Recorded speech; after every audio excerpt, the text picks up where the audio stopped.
So, let's start the brainstorming session, guys. Wait, we were discussing about what to eat for dinner, right? Wow, we just uncovered a nationwide overspending blind spot which is unknowingly eating our savings, and your brain rebooted to food.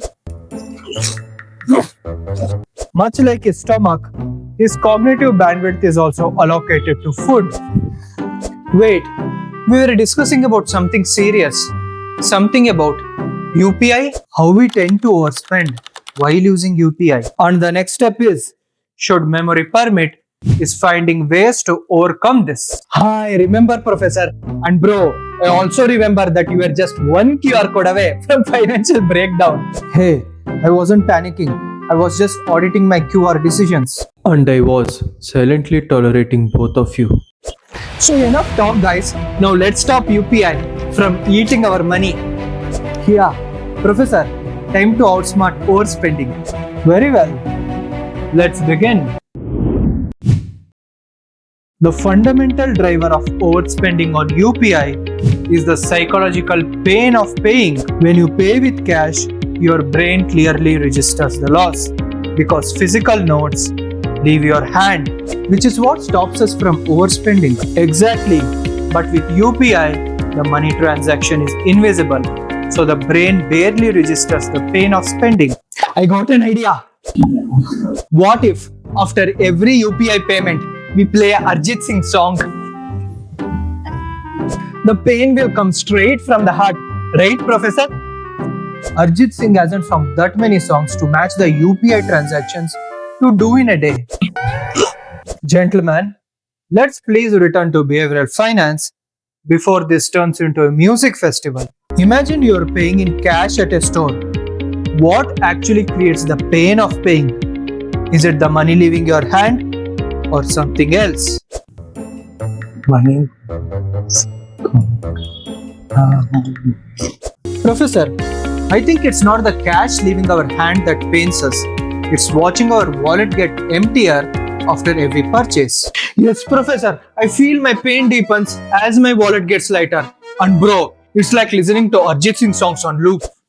So what if UPI could create the same moment of awareness? You mean, when I open the UPI app, it shows my bank balance before I pay, and immediately after payment, it shows how much is left in my bank. Precisely my point. Though, Professor, for daily expenses like milk, bread or eggs, won't it slow down the whole UPI experience? Then do it only for big purchases. Simple is absolutely right.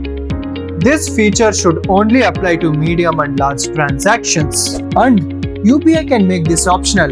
Users can set a spending threshold, and once the purchase crosses it, balance visibility turns on. Precisely.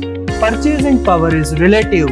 Let the users decide their own pain threshold. So you guys are saying I can set a limit in my UPI app like 500 rupees, and whenever I spend more than that, it shows my bank balance before and after the purchase? Exactly. Completely customizable. And when the remaining balance appears after payment, Arjit Singh song can play up. Alright people, this solution restores the pain of paying, but it only solves one cause for overspending through UPI. Yeah, we almost forgot the second reason why UPI makes us overspend.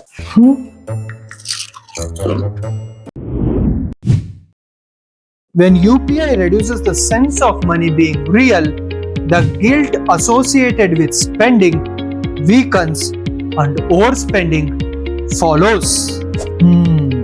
How do we bring guilt back without making people hate UPI? Oh no, I finished all the chips. I was supposed to save some for tomorrow too. You should have saved half the chips separately even before you started eating. That's what I do. Eureka! You people arrived at the solution without even realizing it. What? How, Professor? What did we do? You separated the chips into two purposeful baskets. One for now, one for later. And that purpose changed behavior. I knew I was a genius. So, Professor, are you hinting at mental accounting? Exactly. If Simple had saved half of his chips and assigned it a purpose, like eating it tomorrow? Yes. Once that portion has a purpose, touching it triggers guilt. and that hesitation changes behavior. Alright. But how do we apply the same idea while using UPI? Yeah, how does this work on the app? Imagine the UPI app provides you with a feature to divide your spending into clear categories, each with a specific purpose. For example, online shopping, groceries, or even for travel. Online food orders, very important. Users set an expected spending limit for each category at the start of the week. When that limit is reached, the app warns you before you overspend. And if you still cross it, guilt hits harder than finishing a packet of chips in one go. And I just realized that this doesn't just help people stay within weekly limits, it reinforces monthly budget and supports long-term wealth building. Bro, notice how professor is turned on by his own brain. Yeah, same expression you give when you see free food. Remarkable. I seem to have devoted my intellectual capital in managing this chaos. In part 1, we exposed the dark side of UPI, how invisible spending feels unreal, effortless, and often unconscious. And in part 2, we showed how to fix it by restoring the pain of paying to make transactions feel real again, and by giving money a clear purpose so spending triggers the same healthy guilt we feel when paying with cash. So it's simple. If you want your financial life to be safe, secure, and thriving, like, share, and subscribe to Think Rich with Vishakh.